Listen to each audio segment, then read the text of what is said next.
Ya, selamat siang. Senang sekali bisa bertemu pada hari ini. Wassalamualaikum warahmatullahi wabarakatuh. Mudah-mudahan suara saya bisa didengar ya oleh teman-teman yang ada di sana semua.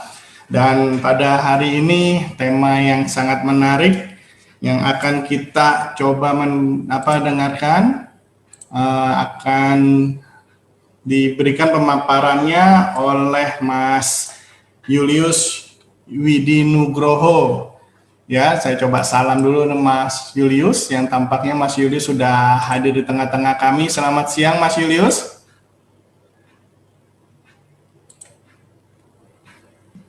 Mikrofonnya belum dibuka Mas. Ya, selamat siang Pak Budi. Siang Mas Julius. Ya. Nah, izinkan saya untuk coba sedikit membacakan atau memperkenalkan Mas Julius ini nih. Ya, Mas Julius lahir di Surakarta pada tanggal 20 Juli 1976 ya Mas, sepertinya. Yap. Dan beliau mengambil pendidikan S1 Desain Komunikasi Visual di Universitas 11 Maret Surakarta, dan S2-nya mengambil ilmu komunikasi di Universitas Dr. Sutomo Surabaya. Ya, beliau saat ini berada di Surabaya dan merupakan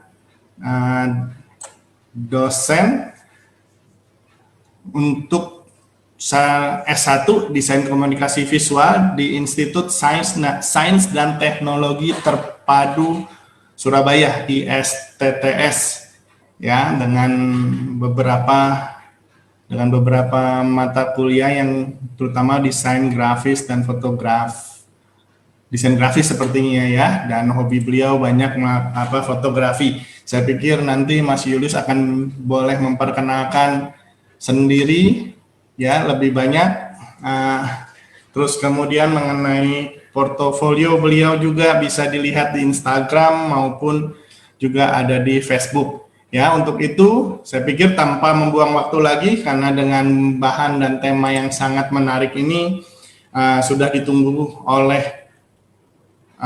teman-teman ya yang sudah standby sepertinya untuk minggu ini sangat antusias ya. Saya pikir saya coba langsung saja saya lemparkan kepada Mas Julius. Di mikrofonnya masih Mas. Nah, ya, maklum kadang-kadang kita konsen kepada bahan yang mau kita sampaikan, tetapi mikrofonnya sering sekali lupa untuk kita hidupkan. Oke, silakan dilanjutkan Mas Julius. Oke, terima kasih Pak Rudi. Terima kasih Pak Bibin dan tim ya, Komindo, keren sekali panitianya. Terus sebelum saya menyampaikan sesuatu di sini, mohon perkenalkan diri saya. Bagi yang belum kenal, saya Julius, sudah disebutkan Pak Rudi tadi. Terus memang dikenal saya sebagai pengajar, juga dikenal sebagai fotografer. Punya kebanyakan hobi ceritanya gitu ya. Cuman hari ini saya mau banyak bermain karena konon katanya ini pesertanya banyak yang dari SMK ya. Selamat siang teman-teman semua, Bapak Ibu guru, mungkin ada juga dari praktisi, dari siapa saja yang bergabung hari ini. Terima kasih untuk waktunya. Saya bingung nih Pak Rudi, dari mana ini Pak?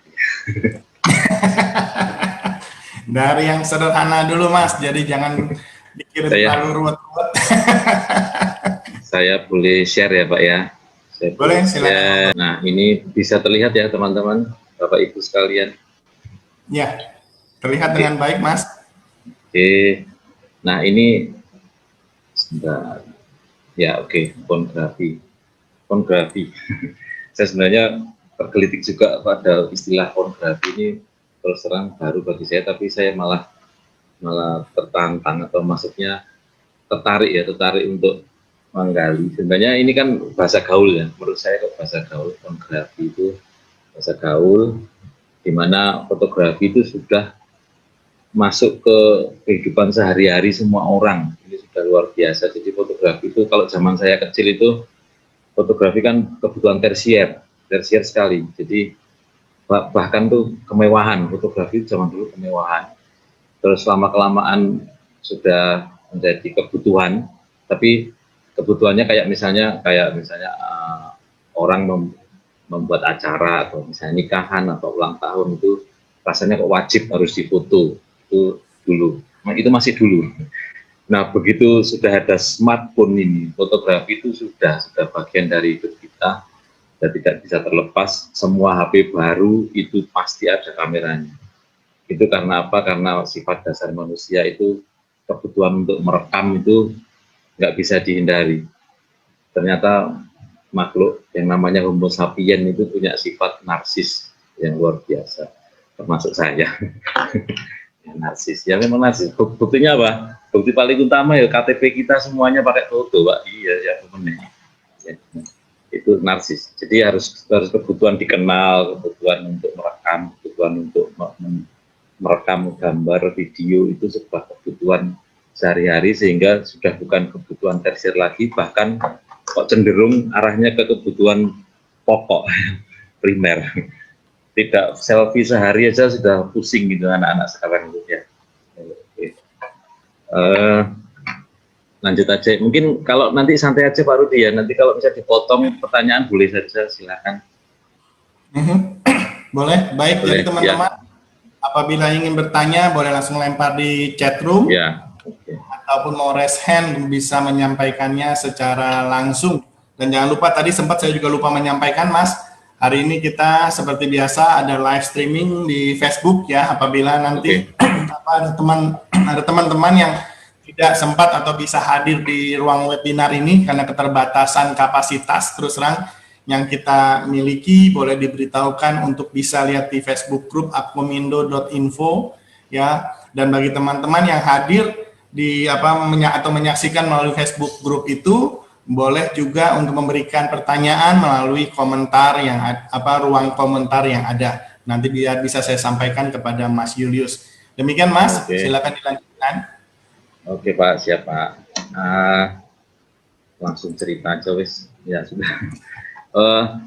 Ya dari pornografi tadi istilah yang sangat menarik buat saya itu sebenarnya sangat simpel sih. Phone itu dari cellphone dan grafi itu sebenarnya dari fotografi, padahal grafi sendiri itu gambar, phone itu telepon ya, ponsel, jadi sebenarnya agak kacau dikit tapi seru ini istilah yang sangat seru. Cuman ya semoga aja malah bisa menjadi kalimat yang terdaftar secara resmi. jadi menyebutkan fotografi pakai smartphone itu ya pornografi. Tapi ya oke lah, hanya membuat dunia kita lebih seru saja. Ya, jadi saya konsentrasi hari ini membahas fotografi khusus pakai telepon seluler atau ponsel atau smartphone atau handphone atau banyak sekali namanya. Oke, langsung saja to the point saya itu enaknya.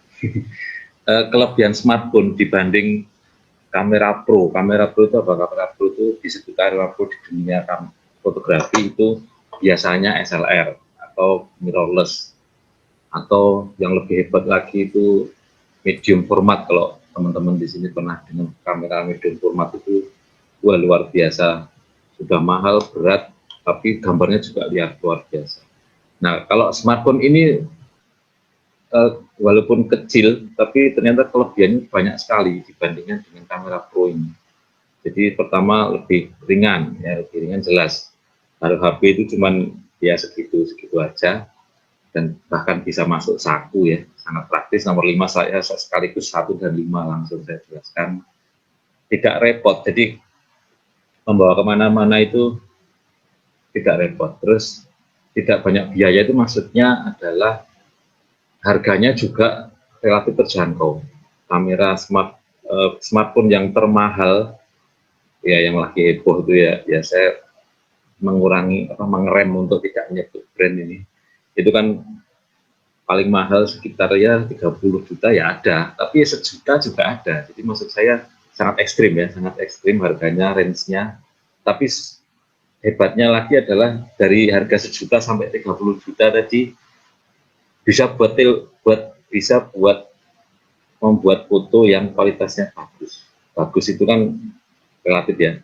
Bagus itu ada beberapa sudut pandang. Bagus itu ada kualitas gambar, ada kualitas megapikselnya. Tapi kalau menurut saya kan backgroundnya dari seni rupa ya. Jadi asal orang itu insight atau tertarik dengan foto itu, walaupun resolusinya rendah, itu sudah foto luar biasa. Jadi walaupun kameranya terbatas, misalnya megapikselnya, tapi kalau menghasilkan foto yang bagus ya itu sudah masuk karya fotografi yang luar biasa. Terus tidak banyak pilihan itu malah kelebihan menurut saya. Karena kalau banyak pilihan itu repot, ya kan baru dia banyak pilihan itu repot. Kalau pilihan cuma satu orang, ya kamu aja wis, sudah sama kamu aja, simple. Kalau pilihannya banyak, aduh kalau milih yang ini satunya ngambek, yang milih satunya ngambek. Ya anak muda lebih tahu itu. Maksudnya fitur-fiturnya terbatas, tapi justru terbatas itu kadang orang itu malah lebih memilih itu. Oh sudah ribet lah, apa namanya, menunya yang itu aja biasanya sudah di-set, jadi pakai hanya gara-gara kamera smartphone ini pakai mode ya, misalnya mode night shot atau mode apa namanya, makro, atau jadi tinggal pencet satu mode sudah sesuai dengan kebutuhan kita, tidak perlu mikir yang lain gitu. Pilihan kalau SLR kan harus pakai lensa lagi, beli lensa lagi, lensa itu seharga smartphone ya, smartphone yang termahal, lensa profesional. Nah terus itu tidak banyak pilihan itu malah merupakan kelebihan ya. Terus ada setiap saat, jelas tadi saya sudah sampaikan di pembukaan, setiap saat itu ada, bahkan kita berangkat sekolah atau berangkat kerja itu HP ketinggalan itu, walaupun sudah nyampe 5 km balik lagi, walaupun jaraknya sekolah 6 km ya, sampai 5 km mau nyampe sekolah itu balik lagi ngambil HP. Oke, terus nah yang paling penting menurut saya adalah nomor 6 ini dan nomor 7. HP itu tidak mengundang perhatian orang. Jadi ini cerita sedikit ya, biar hanya perbandingan saja. Saya pernah hunting di sebuah tempat yang di Surabaya itu, di areanya itu sangat elit sekali, di sebuah taman gitu, padahal public area. Jadi semua orang boleh ke situ, berarti kan public area. Saya pakai SLR, bawa ke situ, di situ ada angsa-angsa bagus sekali, saya foto. Tiba-tiba satpam itu datangi saya, Mas atau Pak, waktu itu saya lupa nganggap saya, Mas atau Pak, itu nggak boleh Pak, mau di sini. Loh kenapa nggak boleh? Lah itu boleh. Itu kan pakai kamera kecil Pak. Loh bedanya tapi sama-sama kamera. Loh Pak, kalau pakai kamera besar nggak boleh. Ini dari bos saya, ya sudah. Karena Pak Satpam itu hanya ikut kata bos, ya sudah. Jadi saya nggak bisa debat. Cuma maksud saya, ternyata pakai HP itu bebas, sampai jungkir balik di situ motret ya bebas. Tapi begitu pakai SLR nggak boleh, diusir-usir. Jadi repot. Karena ternyata ujung-ujung ceritanya adalah banyak orang foto prewedding di situ, fotografer di situ, sehingga fotografer kan dapat duit nih, cari duit di tempat itu. Ya nggak fair dong, tempatnya nggak kebagian duit. Nah kita ujung-ujungnya gitulah sebenarnya gitu. Jadi maksud saya, kita kalau motret pakai HP pun juga tidak, nah ada hubungannya nomor 7, tidak mengintimidasi. Maksudnya intimidasi itu orang itu tidak tertekan dengan adanya kamera di sekitarnya. Jadi misalnya saya pernah hunting di pasar tradisional, saya pakai SLR, itu kayak orang itu semuanya melihat ke saya, Mas ini ada film apa ya, pembuatan film apa? Loh enggak Pak, ini hanya moto aja. Buat apa? Masuk koran ya? Masuk koran ya, ini nanti digusur ya Mas. Pikirannya macam-macam. Jadi saya foto aja mikirnya mau digusur, jadi dikiranya saya orang pemerintahan, atau jadi repot sekali. Nah begitu pakai HP mau bodoh amat, jadi enggak, orang tidak begitu terintimidasi dengan gadget itu, karena semua orang bawa HP. Nah padahal HP sekarang mungkin teman-teman sudah tahu, HP yang 30 jutaan itu gambarnya udah luar biasa bagus, bahkan lebih bagus dari SLR yang paling murah. SLR paling murah itu ya 6 juta, ya 5 juta, 6 juta, itu lebih bagus yang pakai smartphone zaman sekarang. Jadi kadang orang jadi lebih enak difoto. Oh pakai HP nggak apa-apa, aman, nggak ada mikir kegusur, nggak bakal ada kalau difoto pakai HP. Oke, itu kelebihannya. Cuman juga ada kekurangannya. Nah, ini nggak repot ini ngomong kekurangan ini. Kekurangan itu kalau apa namanya, HP itu karena bentuknya kecil, otomatis secara hukum alam adalah sensornya juga kecil. Terlalu besar nggak mungkin, soalnya ukuran kalau di kamera SLR itu kan sensor itu besar, 3 cm, 3,5 cm paling besar, yang istilahnya di dunia fotografi itu full frame, itu panjangnya 3,5 cm, jadi makanya dibilang 35, film 35 zaman dulu ya. Nah itu besar, 3,5 cm itu 3,5 cm itu besar kan untuk ukuran HP. 3,5 cm sensornya aja, itu sensornya saja, belum lensanya.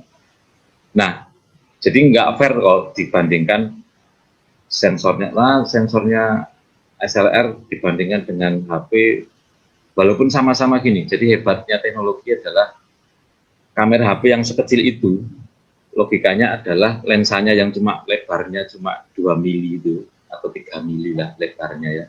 Itu sensornya otomatis ya sekitar itu, nggak mungkin sensornya segede 3 cm tadi kan, nggak mungkin, ya kan. Secara logika nggak masuk dong, lensa segitu, di belakangnya langsung ada sensor segede itu kan, nggak mungkin. Kerekamnya cuma ya 2-3 mili tadi, 3 mili dari. Nah, tapi hebatnya adalah kamera smartphone itu bisa megapiksel, bisa besar. Nah itu yang sering dijual oleh produsen untuk menawarkan produknya. Kamera saya tuh megapikselnya bisa bombastis, misalnya ada kamera mahal itu bombastis bisa 40 megapiksel, itu ada kamera HP itu 40 megapiksel. Padahal kamera SLR saya yang besar itu, pertama kali saya punya SLR itu hanya 8 megapiksel. Cuman walaupun SLR sekarang gede ya, 40 lebih juga piksel. Cuman kalau dibandingkan head to head ya nggak fair, ya pasti kalah. Dan apa namanya, jadi walaupun mempunyai megapiksel besar, tapi tetap sensornya itu kecil. Jadi logikanya adalah kalau layarnya besar dengan layar kecil itu bisa menangkap image yang mana pasti ya sangat mudah dipahami kalau memang sensor besar lebih bagus. Karena luas, jadi apa namanya, merekam objek yang ada di depannya juga lebih luas. Terus ukuran lensa ya, ukuran lensa juga tadi sudah saya singgung. Ukuran lensa HP. Mas Julius, boleh saya? Ya silakan Mbak. Ya biar agak seru. Ya, oke. Megapiksel itu menyatakan apa ya Mas? Megapiksel itu kepadatan gambar. Kalau gampangannya gini, saya ngomong sama dua benda ya, tahu sama satunya itu apa namanya, tahu sama yang kecil misalnya permen.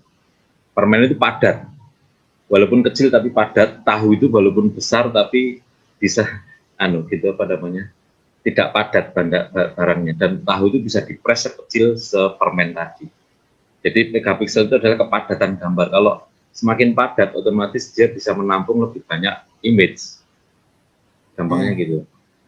Kalau megapikselnya besar, padat, dan sensornya besar, nah Pak Rudi bisa membayangkan kan, berarti dia bisa merekam sekaligus merekam di kepadatan yang ditentukan tadi 3,5 cm tadi, padat sekali.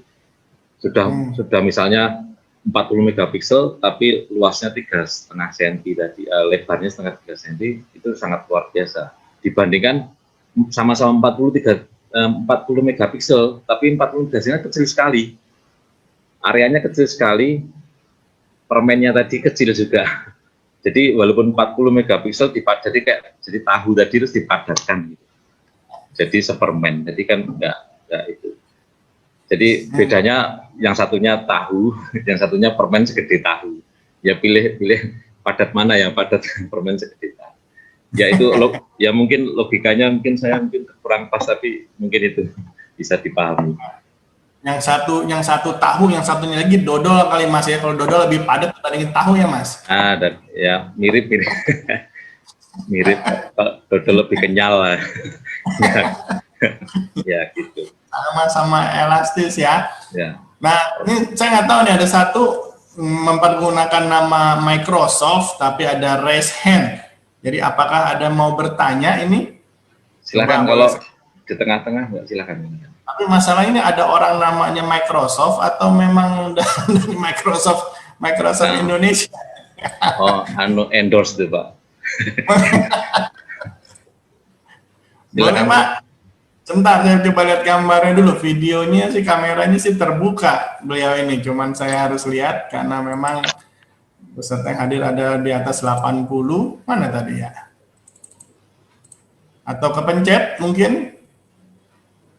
Saya tidak melihat. Sebentar. Boleh, Mas atau Pak? Tapi kalau memang ternyata kalau kepencet sih tidak apa-apa. Ya boleh Mas Julius dilanjutkan lagi. Oke. Kepencet mungkin Pak. Oke. Mungkin saya coba menjawab dulu. Mas Julius, boleh saya tanyakan untuk materi ini, karena ada beberapa orang sudah menanyakan, jadi materinya boleh di-share Mas?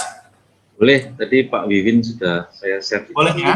Ya. Okay. Karena sudah diizinkan untuk di-share, saya akan coba kirim melalui chat room ini, jadi nanti teman-teman yang hadir boleh silakan langsung mendownloadnya. Silakan dilanjut Mas Julius. Oke Pak. Ini saya lanjut ke poin kedua tadi, saya lanjutkan sedikit bahwa lensa itu kalau di dunia fotografi ada istilah lens speed. Lens speed itu kalau bahasa Indonesia kuat lensa. Lens speed tapi bahasa Indonesia kuat lensa. Kecepatan lensa. Nah, kecepatan. Jadi lensa itu semakin bagus kalau dia diameternya semakin luas. Nah, seperti logikanya gini. Logikanya adalah kalau teman-teman di sini ada yang pakai kacamata. Nah, kacamata itu kan lebar. Lebar itu kan lebih enak untuk melihat. Tapi kalau lensanya itu kecil, otomatis juga semakin susah melihat. Itu logikanya gitu, sehingga lensa ukuran besar, diameter besar akan lebih bagus menangkap objek daripada kamera kecil. Sehingga kamera SLR tidak bisa dibandingkan dengan kamera HP. Kamera HP itu kan cuma tadi ya, paling diameternya 3 mili. Kalau kamera SLR bisa besar sekali, bahkan ada yang 5 cm, bahkan ada yang super tele itu bisa lebarnya bisa 10 cm lebih. Jadi dan sangat mahal sekali. Lensa itu barang yang paling mahal di fotografi menurut saya. Barang yang paling mahal di fotografi itu lensa, karena lensa menentukan segala. Jadi kayak di mata juga, di mata manusia yang paling menentukan adalah lensa. Kalau udah katarak itu sudah dioperasi, ada diganti lensanya. Tapi kalau di istilah di kamera itu kalau udah fogging ya, fogging itu lensanya memutih, itu kayak sama sebenarnya. Fogging sama katarak itu sama. Katarak itu di manusia, fogging itu di lensa. Jadi lensa itu sangat utama menurut saya. Walaupun nanti ke depan itu lensa akan diubah lagi nanti itu urusan teknologi ya. Terus langsung nomor 3 dulu.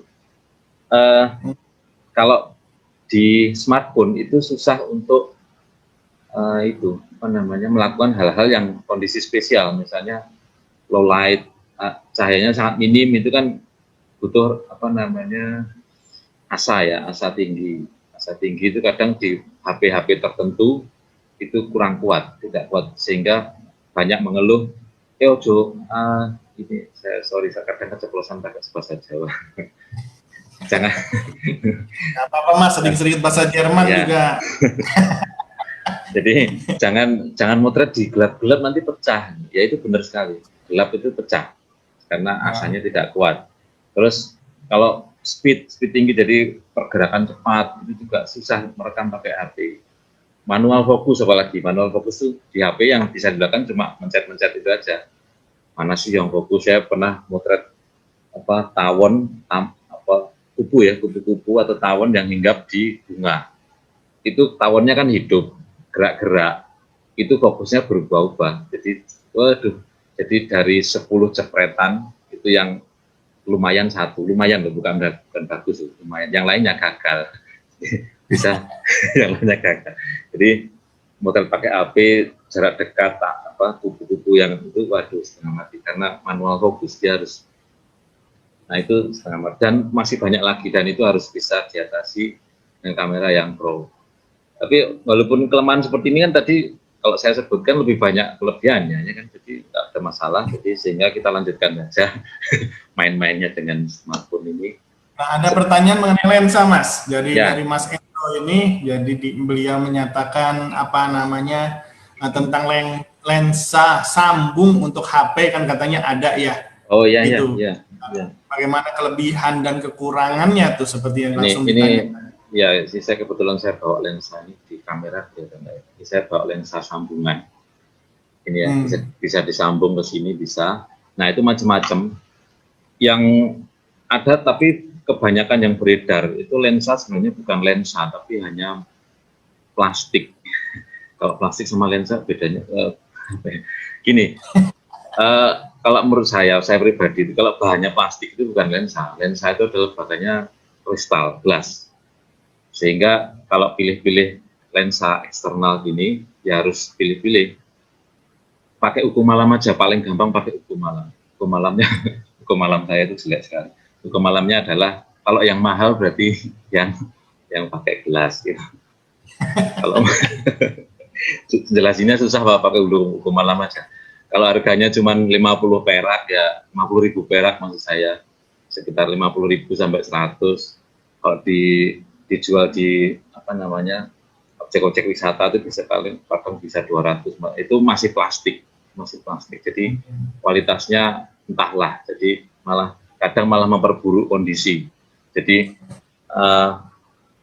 difoto pakai HP keren, begitu dipasang malah hancur. Dan paling hanya untuk aja, biasanya lensa extension itu kebutuhannya hanya 2 aja, mau melebar atau mau tele, wide angle atau tele aja. Jadi kalau lensanya jaraknya jarak normal, kalau saya menyarankan tidak perlu pakai sambungan.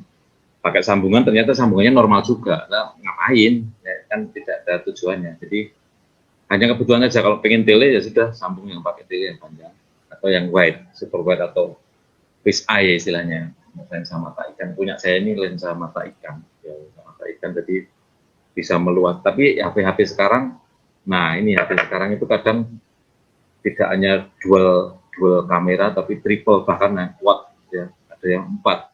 Semakin banyak lensanya, semakin. Kalau ingin memperlihatkan kamera atau lensanya tadi, itunya share screen-nya boleh ditutup dulu, Mas, jadi kita bisa melihat lebih besar. Oke, ini contoh lensa. Ini bahannya sih kayak gelas sih, bukan plastik. Membuktikan gelas apa plastik itu memang susah. Jadi agak susah karena biasanya dari waktu sih ya, ketahuannya baru begitu. Sebenarnya ngeceknya kalau bagi yang tahu tentang karakter bahan itu biasanya tahu lah, ini plastik atau gelas atau lensa tadi, kaca kristal atau plastik. Plastik biasanya berasa, atau misalnya kalau kotor digosok beberapa kali itu langsung kusam. Tapi kalau kaca itu enggak, biasanya ada coating yang khusus. Nah yang dan harganya terpautnya jauh sekali. Kalau saya tadi hanya 100.000, ini bisa 5 kali lipatnya bahkan saya nggak tahu. Barang yang beredar sekarang saya nggak tahu. Jadi macam-macam. Tapi memang ada ya, Mas, lensa untuk handphone itu dari kaca artinya? Ada. Dan itu harganya memang beda jauh dengan yang plastik itu, yang extension biasa itu. Dan jadi mempergunakan prinsip yang sama ya, Mas, harga. Iya. Dan saya sarankan juga itu harus dicoba. Soalnya setiap setiap smartphone itu beda-beda. Letaknya lensa itu sebelah mana. Kadang ada smartphone itu letak lensanya adalah di tengah. Di tengah, ada yang di tengah, otomatis ini model saya ini tidak bisa. Kamera saya juga ini. Ini tidak bisa kalau di tengah, ini nggak nyampe. Ya kadang, nah ini cuma hanya sampai segini aja. Jadi harus dicoba. Tidak kalau beli online kan nggak bisa nyoba ya, itu kelemahannya beli online. Harus dicoba, harus benar-benar pas dan harus coba dicopretkan dan bisa hasilnya. Tanpa dicoba nggak bisa. Soalnya letaknya lensa itu berbeda-beda di setiap smartphone gitu. Itu tadi Mas Yunus bilang di handphone termasuk kayak di handphone saya nih Mas, ada tiga lensa nih. Ya, Kalau saya lensa, ya. Itu mau pakai yang mana Mas? Itu biasanya namanya juga smartphone ya, dia kadang milih-milih sendiri Pak. Tapi enggak juga. Maksud saya gini, maksud saya itu dia biasanya ada 3 macam, untuk wide, kebutuhan wide, terus medium, sama agak tele. Itu pasti. Kalau kebutuhannya cuma medium, kan HP pertama dulu dibuat kan lensanya cuma 1. Itu medium biasanya. Untuk jarak-jarak sekitar pemotretan 5 meter, oke, buat selfie, oke gitu ya. Tapi begitu ke sini kan kebutuhan orang itu tambah kreatif, orang itu pengennya kelihatan semua, berarti kurang lebar. Tambahin kurang lebar. Ternyata ada yang butuh tele juga. 1 tele. Jadi satu kalau 3 dipastikan yang 1 normal, jarak normal, 1-nya tele, 1-nya wide. Dan itu bisa dilihat di waktu posisi zoom-nya. Waktu di zoom-nya kan ada pilihan nanti posisi wide, berarti dia yang aktif ganti lensa dia. Begitu di posisi wide gini dia ganti lensa. Nah, ganti lensa. Dan dia tetap yang merekam itu 1 lensa. Yang rekam itu 1 lensa, terus ada juga yang akumulasi, jadi 2 lensa. Ada juga teknologi HP itu ada 2 lensa, tapi dia begitu wide, dia 2 lensa itu terus dia digabung oleh softwarenya di dalamnya ini, dia untuk memperlebar view. Diperoleh dari 2 lensa untuk memperlebar view. Tapi itu resikonya adalah sambungannya tadi, sambungan dari lensa ke 1 ke 2 itu sering error. Lebih baik malah 3 lensa itu dipakai sesuai kebutuhan. 1 aja yang nyala. Saat butuh wide, ya wide aja yang nyala, normal aja. Kalau tele, ya tele saja yang nyala. Itu lebih aman malah. Jadi kita bisa atur mau mempergunakan yang mana itu ya Mas? Dari ketiga. Bisa. Kalau dia otomatis Pak, kalau kita pengen zoom, ya kita atur ke drag ke posisi zoom gitu, otomatis begitu zoom dia langsung ganti lensa yang zoom. Terus kalau kita mau menjauhkan, kita jauhkan, dia langsung view-nya langsung berbeda, langsung. Jadi bukan lensa itu juga, tapi dia ganti lensa, istilahnya gitu kan. Kalau di kamera SLR itu kan pakai zoom, istilahnya pakai diputer ya, lensanya diputer. Kalau ini kan tidak ada muter-muter lensa ya. Dia tinggal pilih saja lensa gitu. Saya terpaksa nyebut merek nggak apa ya, di iPhone berapa ya? Sekarang sampai iPhone berapa sih? 13 ya. Itu kan 1, 2, 3, bahkan 4. Itu tidak nyala bareng, tapi satu-satu sesuai kebutuhan. Mestinya gitu. Ya. Oke, baik. Terima kasih. Saya lanjutkan dulu ke sebelah.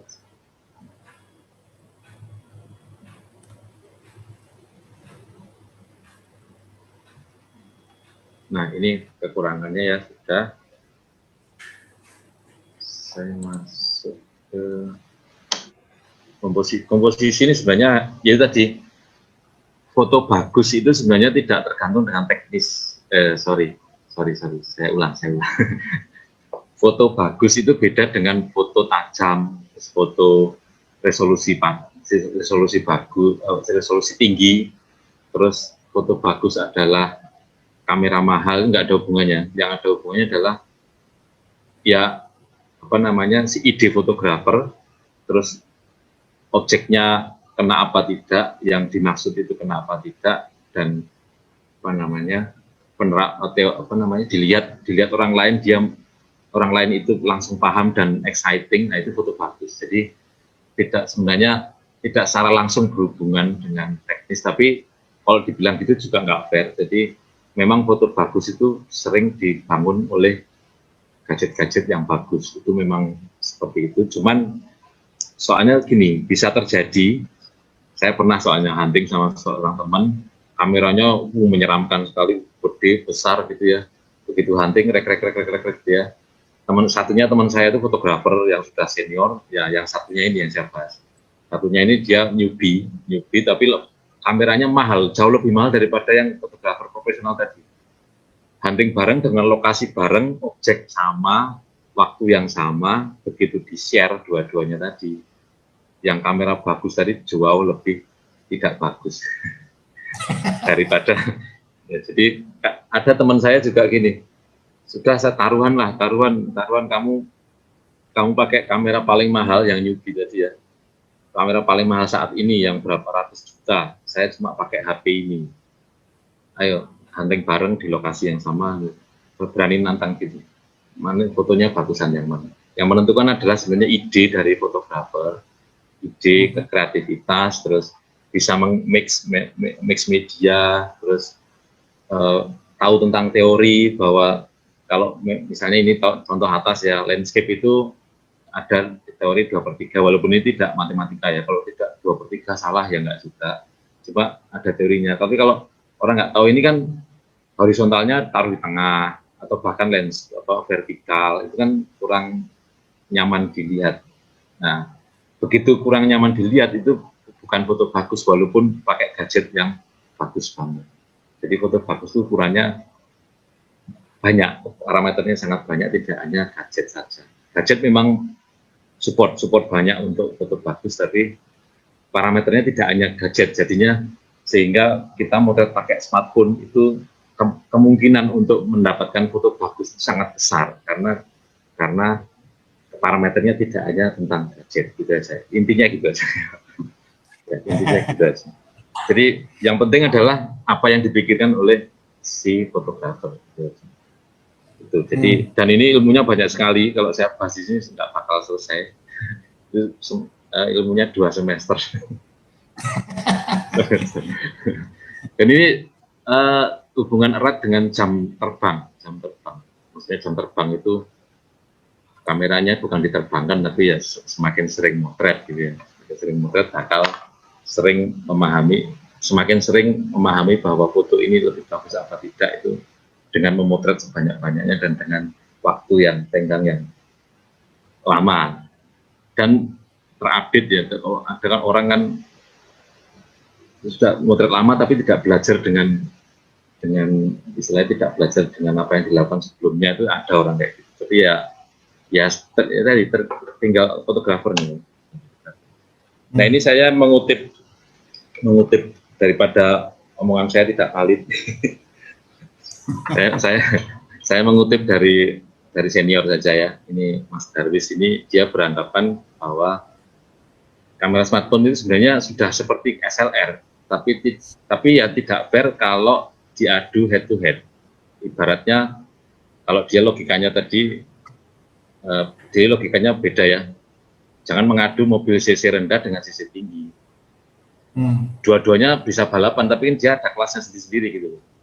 Jadi ada kalau dulu Valentino Rossi dari 125 cc dia juara dewa sekali di kelas itu, begitu naik kelas belum tentu dia langsung juara 1, mungkin naik lagi, tapi di beda kelas tadi.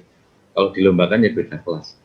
Itu pun ya sebenarnya boleh juga kan mobil cc rendah dibalapkan dengan mobil cc tinggi juga fair saja sebenarnya. Tergantung yang nyopir kan.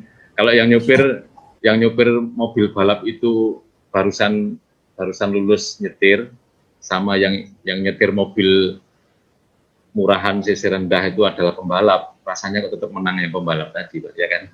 Logikanya gitu. Terus satu lagi, RPN Rembe itu senior juga dari Kompas, itu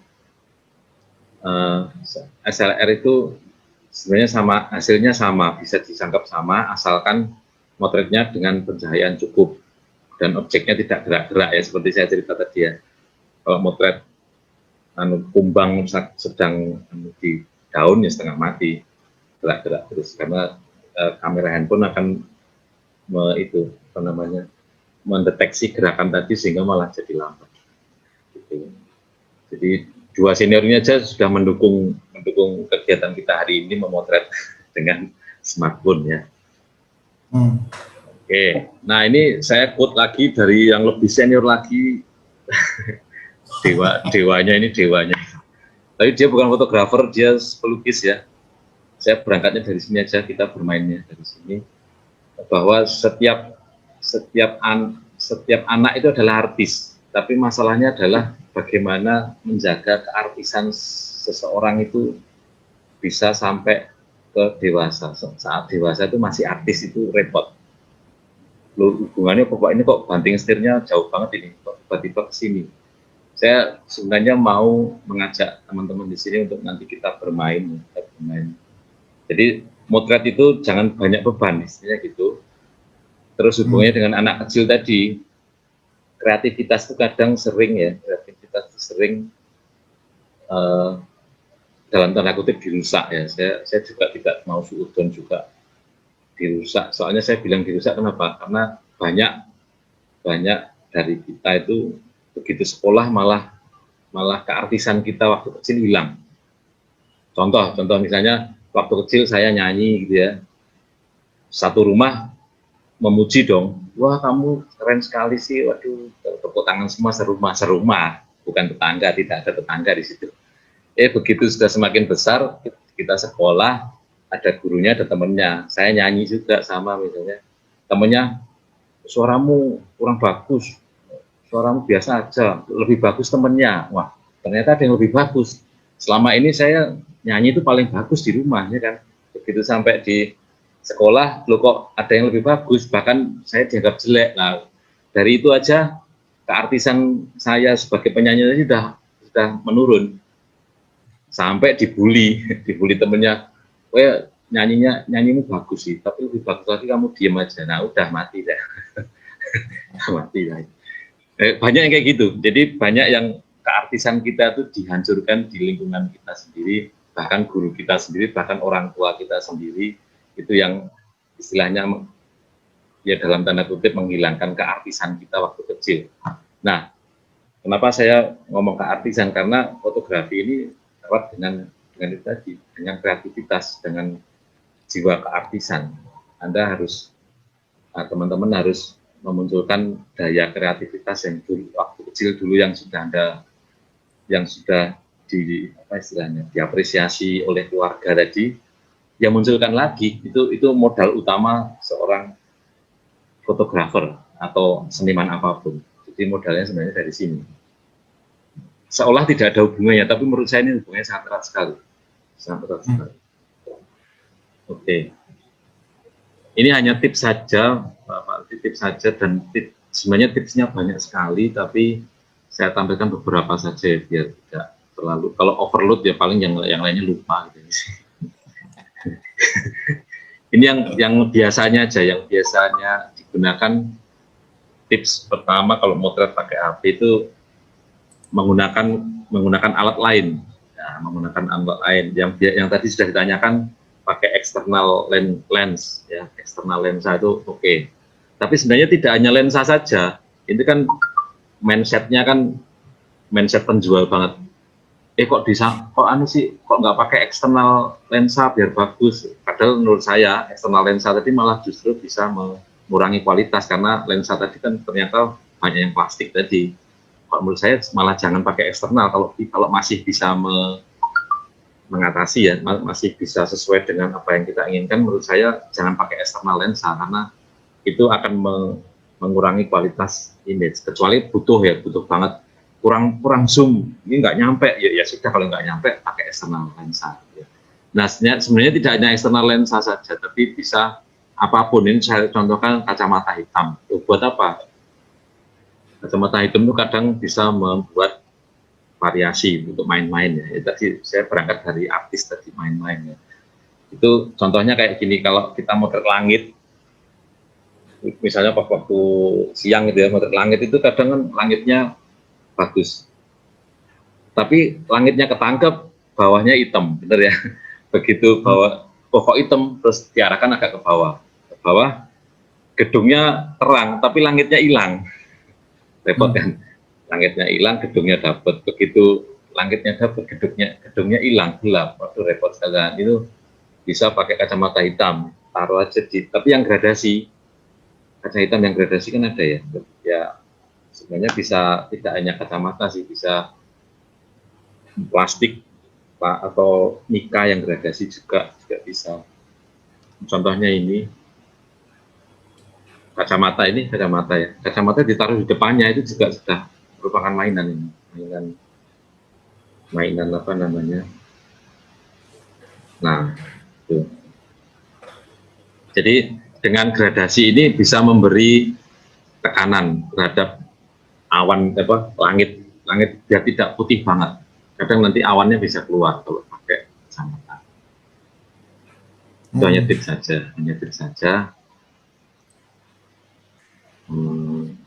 Jadi dengan mempergunakan kacamata biasa aja pun juga bisa membantu ya Mas? Iya, bisa membantu. Jadi kreativitas kita, kadang orang itu kurang berani aja sih sebenarnya, kurang berani bermain-main. Bahkan ada yang ekstrim, sudah saya hapus tip-tip yang lainnya. Ada tips yang ekstrim itu netesin air ke lensanya, lensa HP itu ditetesin air, itu malah bisa kasih efek makro untuk motret makro. Itu bisa, cuman tetesan air itu nggak boleh banyak-banyak. Dan lihat HP-nya juga, kalau HP-nya itu di sekitarnya lensa itu ada celah untuk masuk ke casing, ya jangan. Nanti airnya masuk ke casing, nah, malah ke rangkaian elektroniknya, nanti malah rusak. Jadi lihat lensanya juga. Kalau lensanya tertutup dengan casingnya juga tertutup, lensanya tertutup, aman, ya netesinya juga netes saja, hanya netes gitu, nanti dia bisa, asal airnya tidak turun, itu membuat lensanya bisa lebih dekat dari air, ya itu mainan ya, berangkat semua dari mainan. Terus yang ini rasanya teman-teman bisa lah ini, panorama, ya istilahnya panodas. Jadi pakai panorama, kita muter gitu, nah objeknya tapi sama, suruh lari ke belakang kita, ke depan lagi, ketangkep, kita sambil gerakin kamera, terus dia lari lagi ke belakang kita, ke kanan, gini. Jadi satu pengambilan bisa beberapa orang, maksudnya beberapa pose orang yang sama, asal orangnya tadi mau lari-lari. Bisa dibayangkan ya Pak Redi ya. Jadi panorama geser, lari ke belakang saya, langsung ke sebelah kanan saya, ketangkep, lari lagi ke belakang saya. Jadi satu take itu bisa 4 kali bisa, kalau larinya cepat. Itu masalah, larinya nggak bisa cepat Mas. Iya, itu kalau anak muda suka kayak gini. Satu frame bisa kamu semua loh ini. Oh ya. Iya tuh, satu gambar orangnya sama semua, ada isinya. Iya, orangnya semua. Ya ini mainan kedua. Potong dengan pertanyaan Mas Julius? Ya silakan Pak. Karena ini kita bicara mengenai komposisi gambar kayaknya ya. Nah, ada Mas Endro dari Banjarbaru. Jadi apakah ilmu seni rupa, maksudnya mungkin ya ada ilmu seni rupa itu bisa diterapkan dalam fotografi, Mas? Oke, pertanyaannya itu sangat nyambung dengan saya share aplikasi sudah nyambung sekali. Intinya adalah fotografi itu pasti seni rupa, kan dia gampangnya salah satu media seni rupa. Seni rupa kan medianya banyak, ada seni patung, seni lukis, seni keramik, seni tekstil, seni apa macam-macam, terus seni apa aja termasuk fotografi, karena fotografi itu dia merekam rupa 2 dimensi. Jadi, nah memang ada perdebatan sampai sekarang, banyak orang fotografi itu tidak mau dimasukkan seni rupa karena fotografi itu konsepnya merekam, jadi ilmunya ke jurnalistik, merekam kejadian. Nah, tapi Nah, namanya alat itu oke lah, itu merekam kejadian, tapi itu alatnya adalah merekam image. Image itu adalah bisa mengandung keindahan. Nah, selama bertujuan untuk keindahan ya sudah masuk seni rupa. Gitu. Jadi kalau menurut saya justru malah bermain fotografi basis terkuat menurut saya dari seni rupa. Teori-teori seni rupa komposisi itu kalau saya terapkan, wajib saya terapkan biar foto tadi bagus tadi, dalam tanda kutip bagus berkualitas tadi. Jadi kalau tidak punya teori seni rupa, rasanya orang juga menata komposisi aja bingung, ini balance seperti apa, terus emphasis itu atau penekanan sebelah mana, point of interest sebelah mana, bingung. Terus kalau teori seni rupa yang lain itu sequence itu urutannya. Kalau misalnya kita menyajikan beberapa foto, biar enak dilihat itu fotonya apa dulu, itu kan ada teori-teori seni rupa yang pasti diterapkan. Dan justru menurut saya sebuah istilahnya kata-katanya adalah keniscayaan ya. Jadi ilmu seni rupa itu ya sebuah keniscayaan diterapkan di fotografi, karena menurut saya pribadi ya fotografi adalah seni rupa. Walaupun ada yang masih membantah bahwa fotografi itu merekam, jadi dia arahnya ke komunikasi jurnalistik. Tapi oke aja, itu kan keilmuan dan bisa saja, namanya juga sudut pandang, oke saja. Oke, nah terus ada satu lagi nih dari Ibu atau Mbak lah ya, Agnes Yolanda. Nah, dia menanyakan mana yang lebih penting antara komposisi atau memahami angle. Gini, angle itu salah satu dari pengetahuan komposisi. Jadi tidak bisa jadi komposisi itu sebenarnya kata yang sakti, kata yang sangat luas. Jadi bahkan teman saya bilang itu, kamu milih kamera merek apa itu sudah komposisi. Waduh, kok segitunya? Iya, soalnya apa?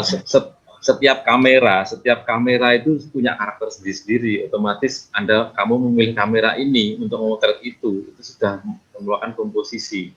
Kamu sudah memikirkan, oh saya pakai kamera ini aja biar kayak gini, oh itu sudah komposisi. Se-ekstrim itu komposisi. Jadi, nah, angle itu, apalagi angle Anda menentukan angle dan sebagainya, itu adalah bagian dari kegiatan mengkomposisi, istilahnya. Mengambil angle, terus menentukan mana yang lebih bagus, menentukan kontras mana yang bagus, itu kegiatan mengkomposisi. Jadi, ya itu satu kesatuan sebenarnya, satu kesatuan. Lebih penting mana ya rasanya itu kan satu kesatuan ya namanya. Berarti angle, memilih angle itu juga kan gini, kalau khusus ya saya spesifik ke bahas angle itu kadang fotografer harus punya pengalaman angle. Jadi ada low angle, high datar sama high angle atau dan sebagainya. Jadi biasakan kalau motret objek itu beberapa angle biar tidak menyesal sampai rumah. Oh iya, apik saka ngisor, saka dhuwur elek gitu ya kan. Untung saya ambil dari bawah, ternyata dari gitu loh. Jadi oh iya, lain kali kalau motret 3 kali, angle bawah, angle atas dan datar. Angle gitu. Jadi harus gitu. Paling tidak cari objek yang nggak cerewet kali Mas ya. Ya itu gitu. Begitu pulang, wah ini tampilannya kurang cakep. Ya. Menghadapi objek yang cerewet itu ya gitu, harus angle-nya banyak, harus shoot-nya banyak. Tinggal pilih aja. Oh ini jelek, yang ini jelek, ini jelek. Kalau jelek semua ya emang lu yang jelek gitu. Kalau fotografernya ngambek, di-delete semua kali Mas ya. Nah, pertanyaan sebentar ini banyak banget ini pertanyaannya nih. Saya harus coba pilih dulu sebentar ya. Tadi yang namanya tips nih, minta tips dan trik cara setting HP dalam pengambilan foto atau video memanfaatkan fitur 2 standar bawaan HP. Maksudnya apa nih standar bawaan HP? Terus kemudian aplikasi apa yang direkomend untuk pengambilan foto atau video? Oke, 2 pertanyaan itu Mas. Ya. pertama tadi kan itu ya settingan, maksudnya dia saya yakin ya mungkin ya Pak, semoga benar. Standar itu maksudnya HP yang tidak punya menu manual. Ada banyak sekali HP. Jadi di kamera smartphone itu ada menu manual bagi yang smartphone-nya yang high end. Yang high end itu ada mode manual. Jadi bisa setting speed, bisa setting diafragma, bisa setting ISO dan sebagainya secara manual. Nah, bagi yang tidak punya mode manual, biasanya kan tinggal auto saja, ya kan, auto saja. Nah, kalau tips dari saya sih, objeknya yang menyesuaikan. Jadi objeknya kalau memang tidak punya mode yang ngatur-ngatur, ya buatlah objek yang gampang difoto. Jadi objeknya di set untuk gampang difoto. Misalnya jangan terlalu gelap, jangan mengambil resiko istilahnya, jangan mengambil resiko. Misalnya difoto di terang, di luar misalnya, terus objeknya juga tidak terlalu kecil, tidak terlalu besar, gitu. Disesuaikan saja dan tidak banyak gerak, karena HP tadi kan kelemahannya memotret gerakan cepat susah, jadi menyesuaikan saja. Jadi gampangannya menyesuaikan senjatanya istilahnya. Kalau buat punyanya pisau ya barang-barangnya ya sekitar sosis apa namanya. Kalau bawang ya jangan kayu, punyanya pisau jangan kayu yang diiris, kayu pakai beda sendiri, mungkin pakai kapak apa beda. Intinya gitu. Oke. Terus ini ada Ade Ika Rahmadani. Dia menanyakan bagaimana saya membekukan gerakan pada foto sport. Nah, ini itu fotografi dasar gampang sekali. Ya pilih aja speednya. Ya speednya pakai tinggi. Jadi kalau di smartphone itu ada pilihan. Kalau tidak pilihan gini. Kalau modenya, kalau ada mode freeze kan HP itu macam-macam. Beda brand itu beda menunya. Jadi repot ya. Kalau ada mode freeze ya pakai itu, tapi kalau ada manual berarti speednya tinggi, speednya di atas 500 atau 1000 atau itu. Dan karena speed 500 ke atas, itu berarti cahayanya harus cukup, sehingga harus siang hari. Motret malam hari, motret freeze hampir tidak mungkin, apalagi dengan cahaya ruangan biasa gini, tidak mungkin untuk memotret freeze, karena cahaya lemah ini untuk motret biasa aja goyang, apalagi motret freeze. Jadi freeze itu butuh cahaya yang cukup karena speednya butuh cepat. Jadi kuncinya freeze adalah speednya cepat. Nah karena cepat yang lainnya harus mengikuti gitu. Jadi harus siang hari misalnya, atau terik matahari jam 1, jam 12 itu pas panas-panasnya, itu speed bisa itu freeze. Jadi lompat berhenti gitu kan, atau naik sepeda bisa berhenti total, itu pakai speed tinggi 500 ke atas speednya. Oke, mudah-mudahan bisa dapat dimengerti oleh Ade Ika Rahmadani ini. Tapi balik lagi Mas, pertanyaan yang kedua yang sebelumnya itu. Jadi kalau untuk foto atau pengambilan video ada aplikasi apa yang direkomend ya Mas? Oh iya tadi lupa ya. Kalau buat editing terus terang kalau di aplikasi itu ya, aplikasi di Play Store atau di Apple itu ya, itu banyak sekali dari yang instan sampai yang expert, itu banyak sekali. Tapi dan semuanya punya keunggulan masing-masing. Jadi saya kalau rekomendasi tertentu repot. Tapi kalau di komputer saya bisa rekomendasi. Kalau file itu dipindah komputer, editing ya kalau tidak Lightroom, Photoshop, editing. Kalau video Premiere ya otomatis. Tapi kalau di aplikasi ini Android atau iPhone itu saya selama ini sih pakai InShot gitu ya. InShot itu udah lumayan lah untuk editing video, udah lumayan. Yang lebih bagus itu tadi pakai Ilkom Alam tadi lah. Yang berbayar mahal itu yang bagus. berbayar mahal, nggak enak jawabannya.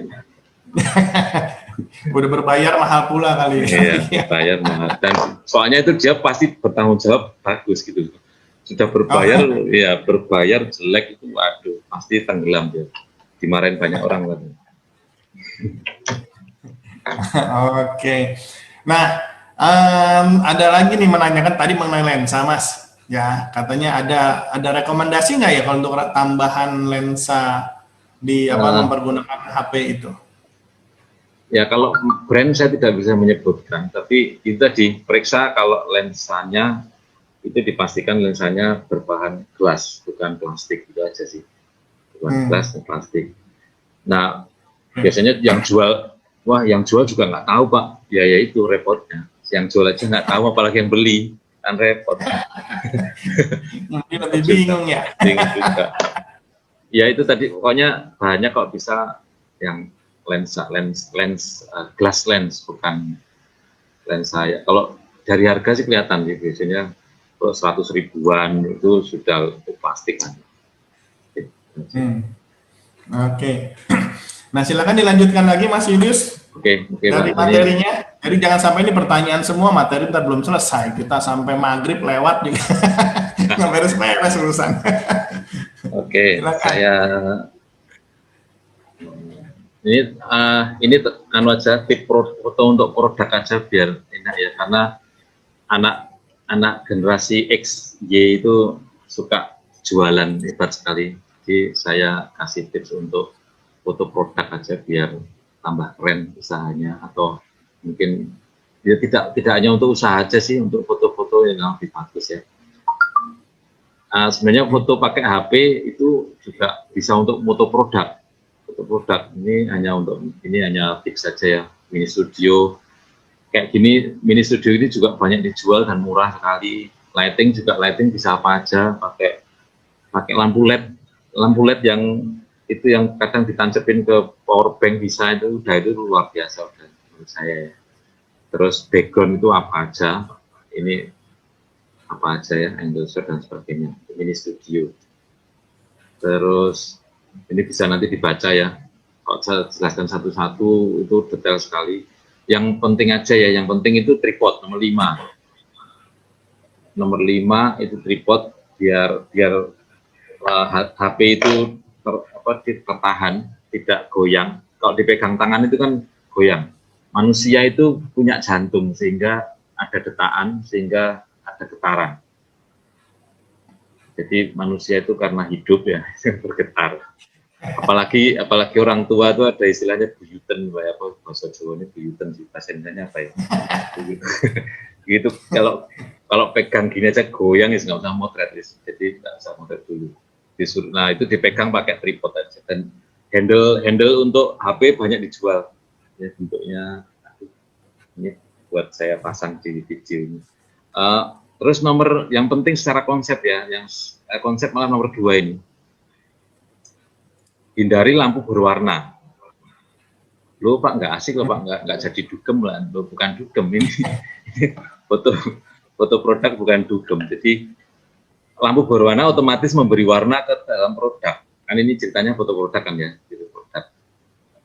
Begitu memberi warna produknya akan berbeda, bukan produk itu lagi. Misalnya produk ini, misalnya saya punya ini remote warnanya putih.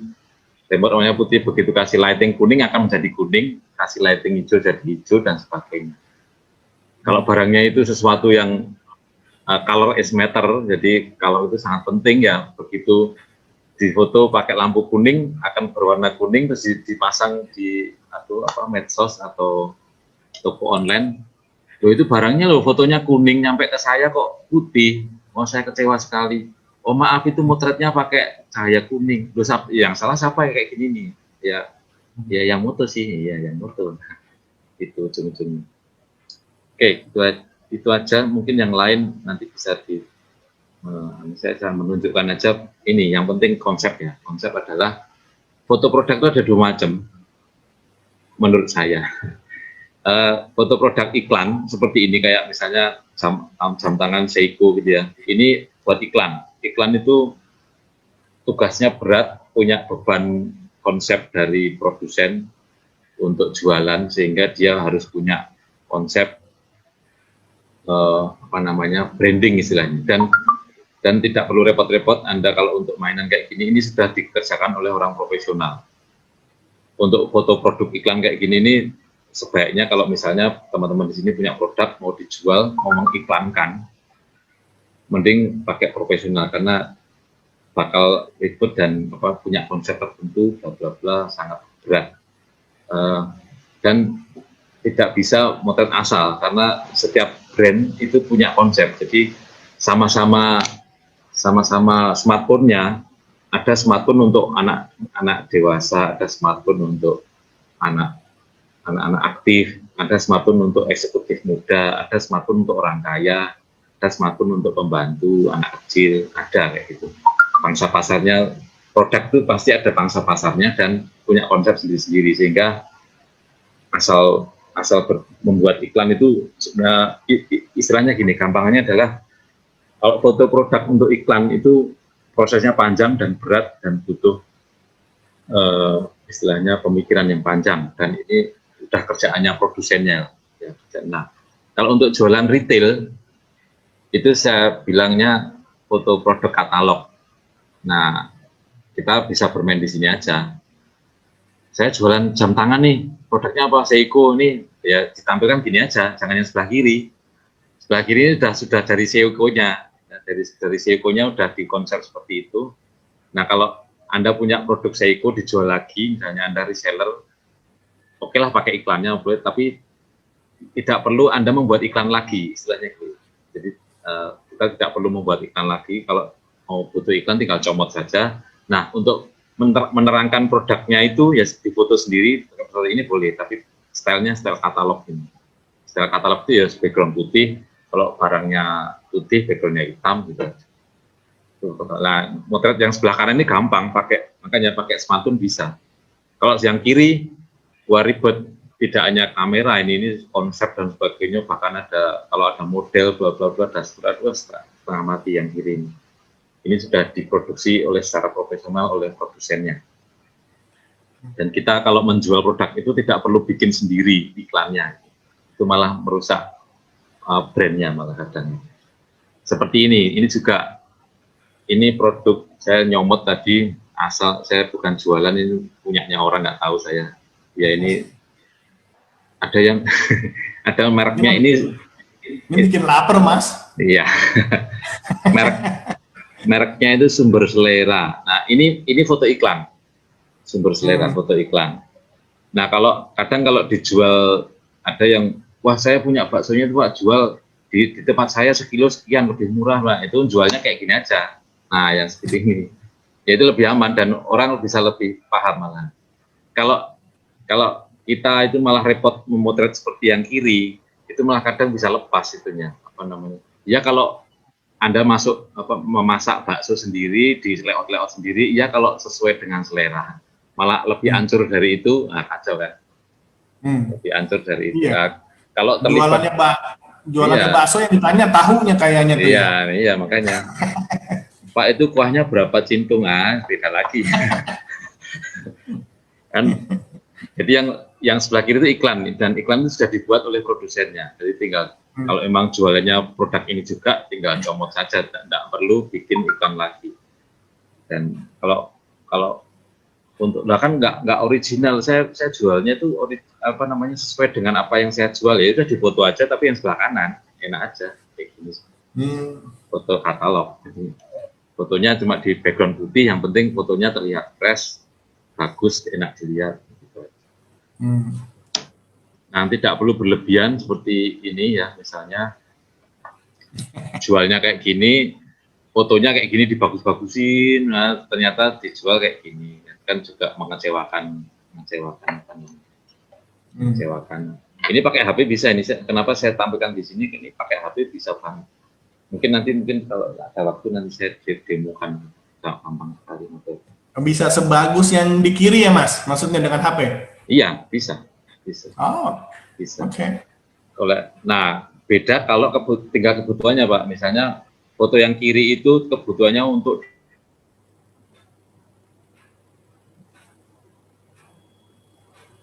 yang luar biasa, dibesarkan tidak pecah dan pakai medium format misalnya. Tapi kalau untuk di-share di Facebook, di-share di IG, di-share oke, pakai HP itu lebih dari cukup megapikselnya. Jadi oke. Tinggal kreativitas kita. Ini yang hebat ini ada yang menata ini, yang motret biasa aja menurut saya. Yang menata rotinya itu yang luar biasa. Ya butuh orang kreatif untuk menata komposisi ya, komposisi. Tapi ya enggak juga kayak kanan inilah kan kesannya asal banget ya, asal banget. Tapi menurut saya ini masih, ini yang saya bilang berlebihan tadi ini memang berlebihan sedikit, tapi masih oke, accepted lah. Kalau ini memang berlebihan, ini berlebihan yang dijual yang bawah, di foto produknya yang atas ini penipuan. Mana telurnya, mana sayurnya, nggak ada, semua cuma daging doang, gitu ya. Kempes lagi. Ya. Terus Ini yang parah, sering kali kita temukan biasanya ya. Iya. Kayak ini juga, ini produknya sebenarnya kayak gitu, dari brandnya sono kayak gitu, punya dibuka kayak gini. Banyak sekali ini. Nah, yang saya tekankan di sini tampilannya wajar itu untuk kita di produk-produk retail ya, wajar dan ada pilihan, misalnya kayak gini. Ini sudah banyak pengusaha-pengusaha kecil di Indonesia itu sudah kreatif. Nah, motret katalog ini, jadi putih jelas dan beberapa angle seperti ini. Ini oke. Ini sudah foto produk dan ini pakai HP sudah bisa, tidak perlu fotografer profesional. Nah, kalau fotografer profesional itu untuk iklan tadi, nah yang iklan tadi memang harus profesional. Anda bikin sendiri itu malah, kalau saya ragu, malah kacau nanti. Jadi harus orang profesional yang benar-benar paham tentang ilmu iklan, ilmu komunikasi, ilmu dan sebagainya, kompleks. Tapi kalau untuk jualan seperti ini, rasanya HP sudah cukup, asal jelas ya. Jadi menunjukkan kekecauan customer itu jelas. Nah, terus ada juga ini semacam mindset. Kalau ini menurut saya ya, tapi semoga bisa memberi masukan. Kalau menjual barang baru sama menjual barang bekas, itu tampilannya jangan sama, tidak boleh sama. Sama pun sebenarnya kalau kenapa dibedakan, kan suka-suka saya yang jual misalnya ya, yang sebelah kiri barang baru. Anda jualan kamera baru, cari foto, googling di internet, download, dipajang di toko online-nya, itu oke aja. Kalau barangnya baru, fotonya sempurna kayak gini, sempurna terus kelihatan gini sempurna. Ini oke, tapi begitu barang bekas tapi tampilannya sebelah kiri, orang juga ragu.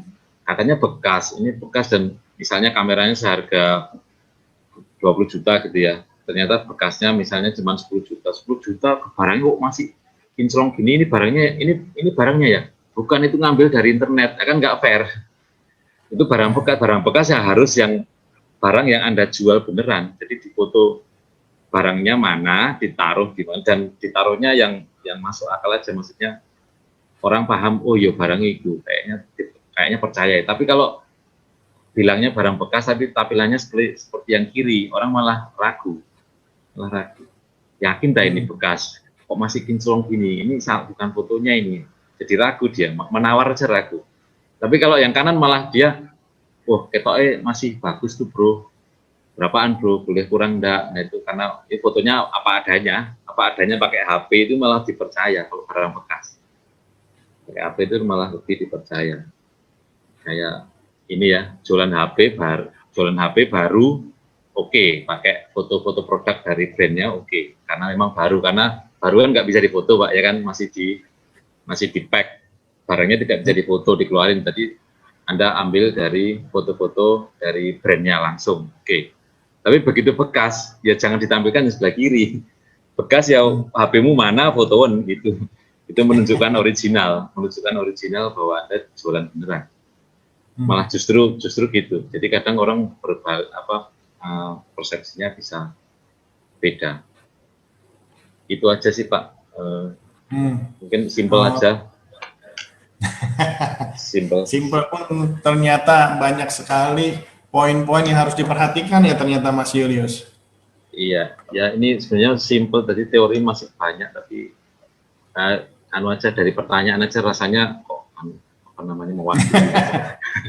Iya nih pertanyaan juga ternyata ada pertanyaan yang saya lihat cukup advance ini karena sudah sangat detail banget ini dari ini tadi Mbak Agnes Yolanda sepertinya. Ya jadi kalau melalui HP bagaimana cara menyeimbangkan settingan shutter speed, ISO, white balance. Nah itu istilah yang saya nggak tahu apakah memang bisa kita atur ya itu semua di Bisa. smartphone. Bisa Pak. Kalau tadi tergantung smartphone-nya, sekali lagi ya. Smartphone-nya, kalau smartphone-nya itu ada menunya, menu manual kayak, jadi tidak semua smartphone ada soalnya. Ya kalau saya sebutkan spesifik kan juga tidak enak juga nyebut brand. Dan sama-sama brandnya Pak ya, misalnya sama-sama, oke lah nyebut brand kuat tidak apa-apa, yang juga tidak jualan. Samsung ya, sama-sama Samsung. Samsung yang seri bawah sama seri yang high end, jauhnya beda sekali, jauh sekali. Jadi yang high end itu mungkin ya, tadi yang bisa dimaksud Agnes ya, itu ada, itu settingannya ada dan bisa jadi misalnya buka kamera terus ambil aja menunya nanti terus ada istilahnya setiap brand beda-beda. Kayak kamera saya ini ada istilahnya Pro. Begitu buka Pro dia akan muncul speednya, terus ISO-nya, dan itu bisa diubah-ubah. Bisa diubah-ubah semua. Nah, mungkin menu yang di HP lain bisa beda, istilahnya bukan beda, mungkin menu manual atau Pro. Jadi asal bisa dia menggeser ISO-nya dan sebagainya itu sudah manual dan sudah bisa memotret sesuai dengan keinginan fotografer. Ya bedanya fotografer apa enggak tuh nyari manual apa enggak itu biasanya. Tapi kan iya, ini Mas, ya boleh tolong share screen-nya ditutup oh, dulu. ya, Jadi ya, ini okay. bagi teman-teman di Facebook ya ada tadi sudah disebutkan tapi masing-masing sudah terima materinya. Jadi ya, okay. Materi slide itu bisa nanti dibaca lagi. Nah, ntar saya coba sorot dulu. Nah, saya sorot dulu Mas Yulis di sini. Oke. Nah, jadi sekarang tergantung daripada handphone yang kita miliki ya, Mas. Jadi kalau mau mengatur semua settingan parameter yang ada ya, seperti itu. Nah, kemudian ini saya lihat ada, saya nggak tahu nih maksudnya apa nih dari Mas Endro. Tadi apa perdebatan antara fotografer dan aplikator. Menurut dia mana baiknya? Saat kalau fotografer itu harus punya rencana, tapi kalau aplikator itu ngeflow saja, lihat situasi, jadi mau ambil foto bagaimana komposisinya, itu mana yang lebih baik ya? Itu istilah saja menurut saya, tapi intinya adalah kalau saya pakai kata artis saja, artis itu yang menentukan. Kalau istilahnya fotografer adalah yang punya ide ya, itu lebih baik fotografernya. Tapi aplikator itu bisa jadi aplikator itu dia yang punya ide juga bisa, jadi tergantung kondisi sih Pak, itu kan istilah aja. Bisa jadi gini, misalnya ya dalam suatu project namanya aplikator, tapi dia diserahin terus idemu aja wes, tapi dia namanya aplikator, tapi dia suruh yang punya ide, berarti dia yang hebat, ya, iya kan, dia yang hebat. Nah nanti, tapi gini biasanya itu istilahnya, tapi biasanya fotografer aplikator malah aplikator itu baru nemu istilahnya. Kalau menurut saya kalau fotografer itu mestinya selevel artis tadi, sehingga dia yang menentukan, dia yang punya ide, dia yang punya bayangan nanti fotonya seperti apa, yang bisa membriefing apa namanya asisten, misalnya asisten lampu, bisa asisten background, asisten apa, bisa membriefing apa maunya, yaitu fotografer. Nah, kalau aplikator tadi misalnya untuk flow aja mengikuti ide ya itu kalau mana yang lebih bagus ya lebih bagus yang punya ide kan gitu aja. Mestinya kan gitu. Oke. Nah, jadi memang tergantung siapa yang punya ide. Biasanya yang punya ide itu yang lebih mengerti ya, Tapi apa yang dibutuhkan. tapi kadang gini Pak, di praktek di lapangan tuh yang punya ide kan customer, itu bisa jadi dan biasa terjadi. Jadi fotografer dipanggil, kamu bro fotografer, itu saya punya kerjaan nih, maunya saya itu gini, cerita detail, saya super detail. Nah itu fotografer yang dipanggil tadi jadi aplikator Pak, yang dimaksud tadi. Yang punya ide semuanya adalah si bos. Kalau kayak gitu ya siapa yang salah, nggak ada yang salah di sini, oke saja menurut saya. Itu bisnis kok, oke saja, nggak ada masalah. Asal si bos tadi punya ide, si fotografer malah menurut saya lebih enak tidak mikir. Oke bos, siap kepret gitu. Kan idenya udah disampaikan gitu. Tinggal pencet tombol aja ya. Iya, pencet tombol dapat duit, beres. Nah, pertanyaan berikutnya, bagaimana tips cara memotret tajam saat malam hari? Waduh, udah malam gelap, fotonya tajam lagi ya. Apakah smartphone bisa? Gitu. Ya itu tadi salah satu kelemahan smartphone adalah night shot. Tapi gini, malam hari yang bagus adalah HP yang bisa mampu. Nggak enak jawabnya. Ya HP yang mampu gitu. Kalau asal HP tidak bisa. Jadi harus ada produk HP yang dia menjanjikan bahwa dia night shot bisa. Itu berarti dia punya aplikasi ISO-nya bisa tinggi. ISO-nya bisa tinggi. Jadi kayak HP saya ini ada mode night shot. Nah itu untuk motret malam hari oke.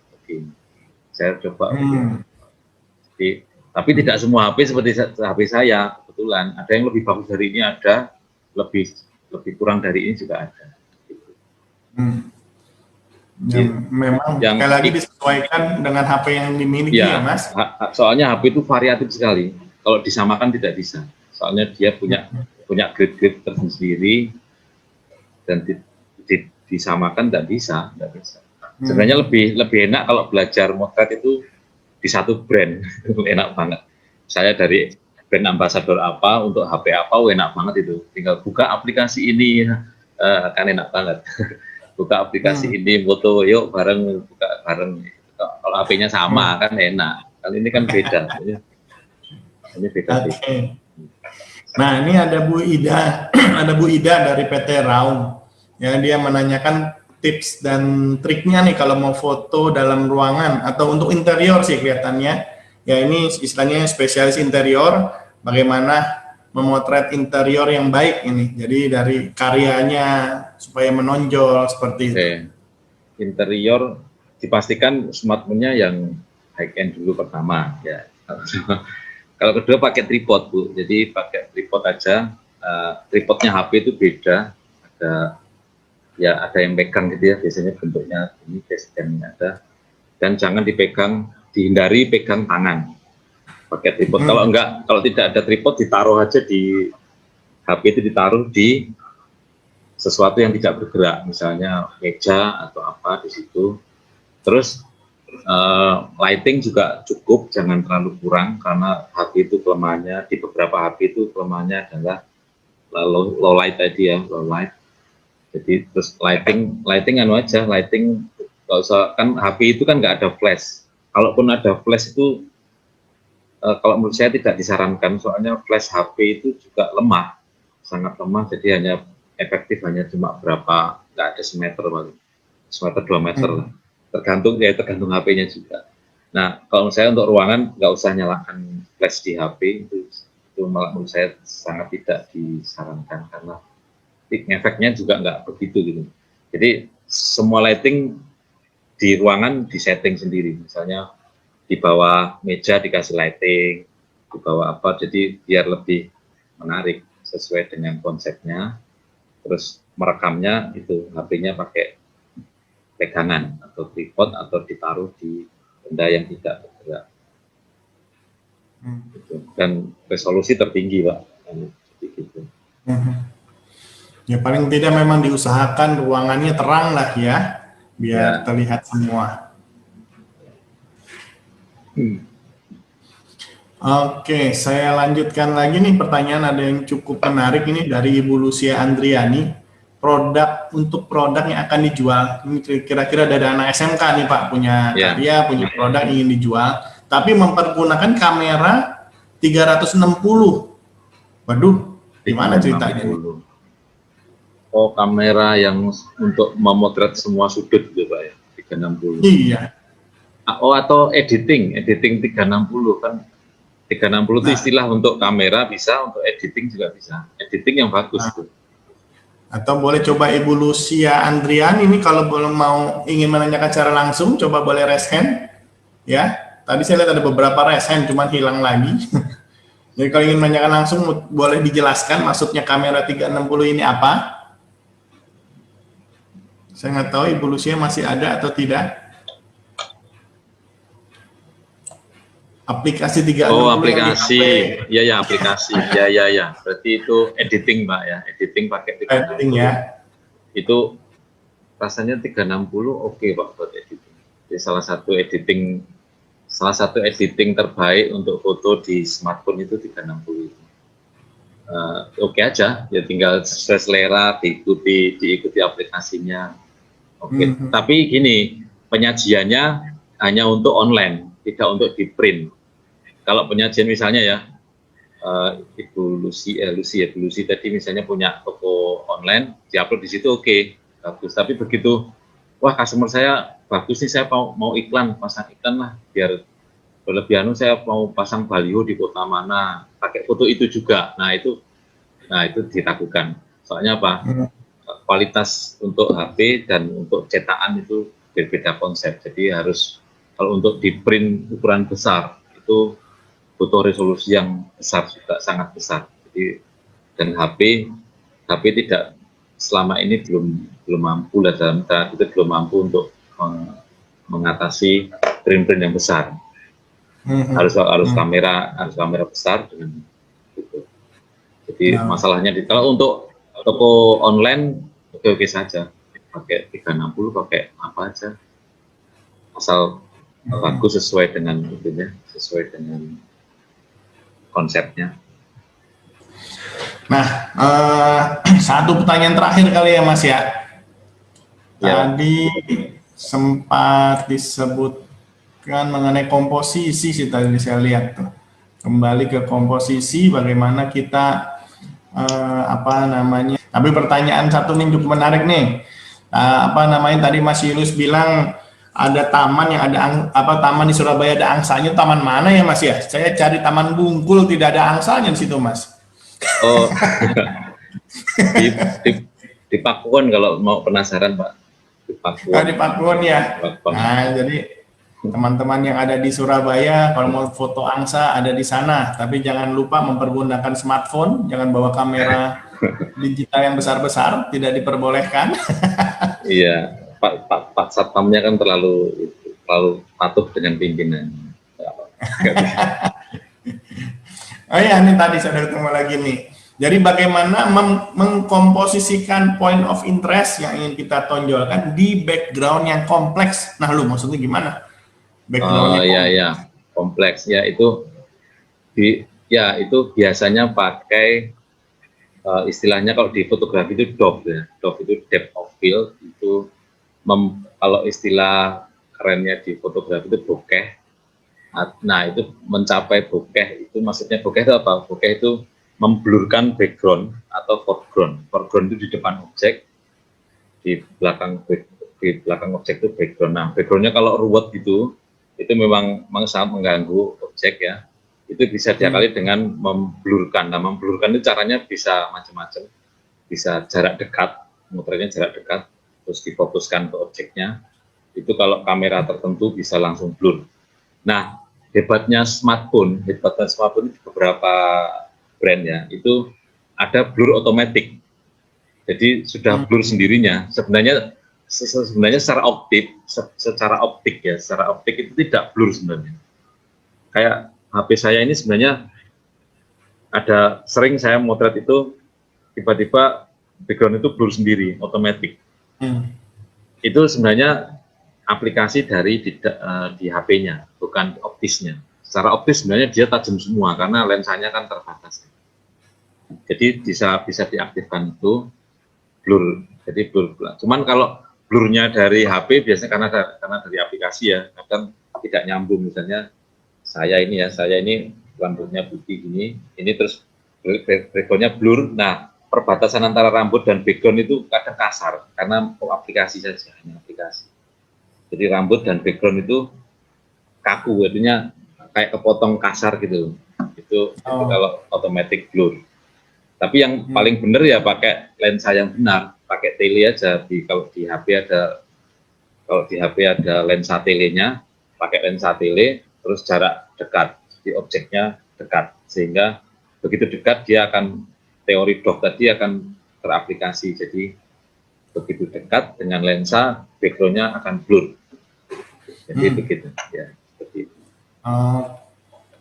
Oke, ya jadi saya rasa itu ya, terima kasih untuk Mas Julius yang sudah membagikan nih banyak hal, walaupun smartphone kecil tapi ternyata cukup powerful ya untuk kita mengambil suatu gambar yang cukup baik. Jadi bukan berarti handphone yang kita miliki tidak mampu, tapi kemampuannya juga sudah ada ya, bahkan termasuk handphone yang biasa pun sudah bisa dipergunakan.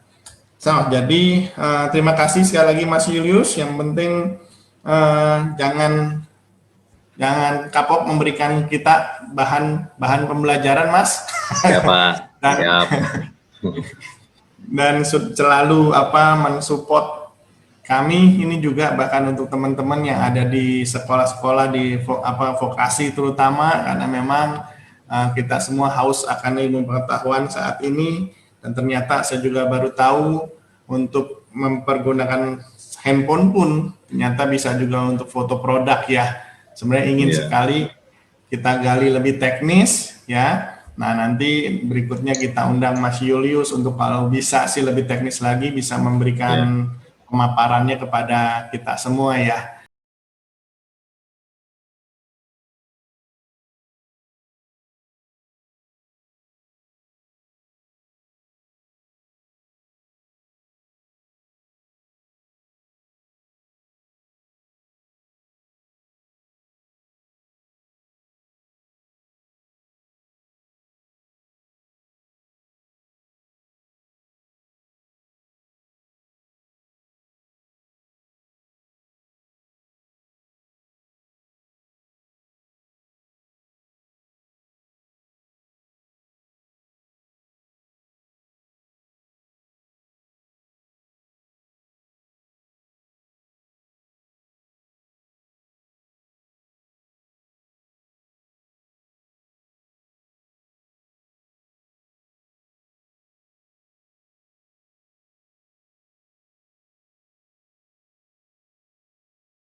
Sekali lagi itu aja. Terima kasih sudah memberikan waktunya. Ya, mohon maaf apabila ada kata yang salah. Wassalamualaikum warahmatullahi wabarakatuh. Sampai ketemu di Terima kasih. acara kita berikutnya. Oke. Terima kasih. Selamat sore. Selamat sore. Terima kasih.